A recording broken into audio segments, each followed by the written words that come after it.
Dear Kuya Poy, magandang araw sa iyo at sa lahat ng nakasubaybay sa programang Heart to Heart ng 92.3 True FM.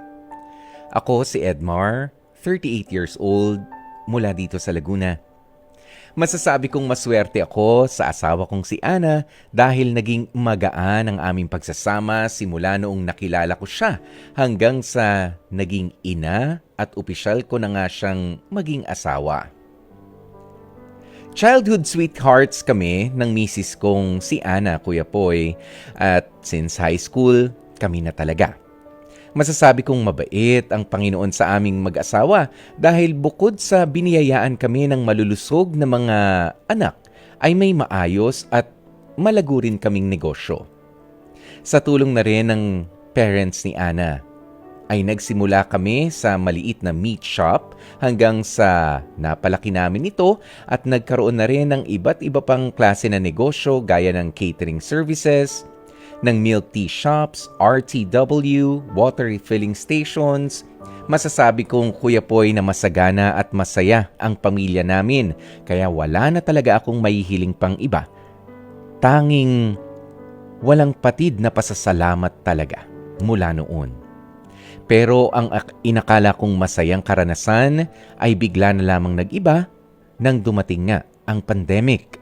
At gaya ng napakaraming negosyo ay lubhang napilayan din ang aming mga pinagkakakitaan dahilan para unti-unting magsara na nga ang mga ito. Kahit papaano ay may natira pa rin naman na negosyo sa amin. Pero kasabay ng pagbagsak ng aming kita ay tumamlay na rin ang misis ko. Para bang nawalan na siya ng gilas at bilib sa sarili niya matapos na mangyari yun. Bukod pa dyan, nakalimutan na rin niyang mag-ayos ng kanyang sarili at napapabayaan niya na nga rin ang kanyang kalusugan, Kuya Poy. Siya pa naman ang nagpasimula ng marami sa aming mga naging successful na negosyo noon. Yung dating may get-together kami sa aming pamilya ay nawala na rin kasabay ng mga pagbabago sa asawa kong si Ana. Madalas ay wala na siyang imik at laging malungkot ang misis ko, Kuya Poy, dahil sa nangyari at na-develop niya na nga rin ang matinding depression at low self-esteem. Sa totoo lang, bukod sa pagiging programmer, ako rin ay nagpapatakbo ng natitira pa naming nag-iisang negosyo. Minsan nahihirapan ako sa sitwasyon ko, Kuya Poy. Pero bilang padre de familia, ay dapat lakasan ko ang aking loob lalo na at kailangan ng masasandalan ng mga anak namin at ng asawa kong para bang nadiskaril ang diskarte sa buhay. Sinusubukan ko naman siyang kausapin para man lang madagdagan ulit ang confidence niya. Pero aminado akong nahihirapan ako sa pagpapabalik at sa paghila sa dating sigla at saya ng asawa kong si Ana. Hindi ko alam kung papaano ko malalampasan ang problemang kinakaharap ng aming pamilya ngayon, Kuya Poy. Umaasa ako na kahit papaano ay mabigyang payo ang isang kagaya kong padre de familia na naguguluhan sa mga pagkakataong ito. Maraming salamat and more power pa sa inyong programang Heart to Heart.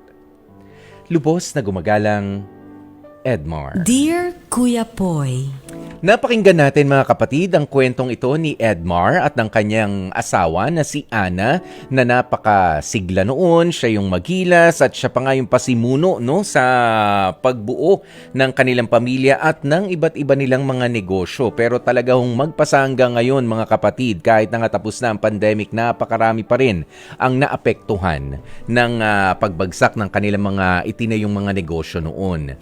Pero alam nyo, ang leksyon na iiwan talaga sa atin nitong ibinahagi ni Edmar ay isang paalaala na sa pag-aasawa ay maraming iba't iba ho talaga mga pagsubok ang pwedeng dumating. Yan ho ang dapat nating maintindihan, ha?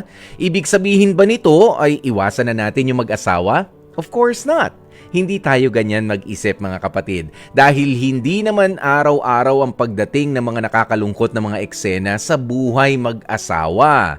Minsan napapatagal katulad nitong kay Edmar, 'di ba? Ilang panahon na natapos ang pandemya pero hindi pa rin makarecover si Ana, pero kita nyo naman nandyan pa rin Oo, hindi pa rin siya nakarecover doon sa mga pagbagsak ng kanilang business at para bang apektado talaga siyang personally and yung kanyang kalusugan sa mga pangyayari.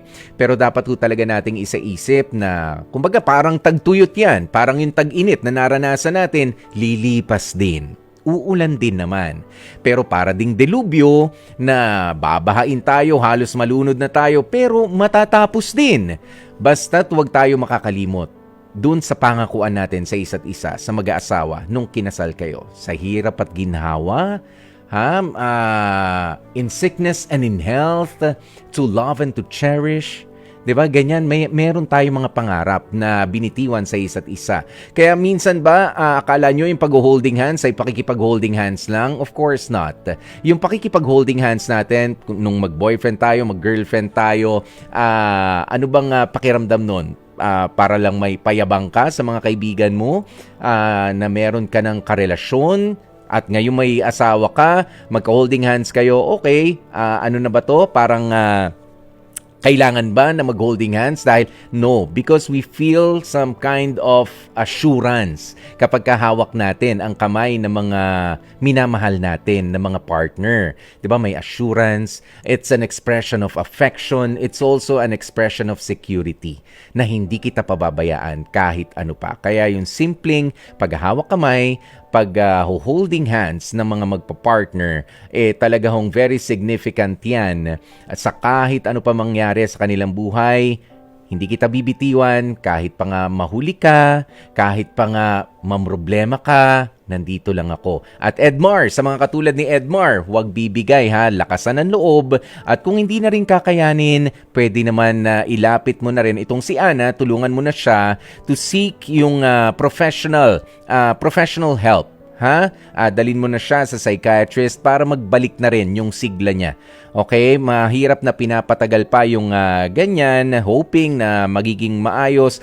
Minsan, kahit na gusto natin, bilang mga asawa, bilang mga anak, akala natin maayos natin ang kondisyon ng ating mga mahal sa buhay, pero hindi. Kailangan din natin ng pasasaan pa. Kaya nga nag-aral ng mahabang panahon ang mga doktor, ang mga espesyalista, ang mga psychiatrist natin, mga psychologist natin, para tulungan din tayo.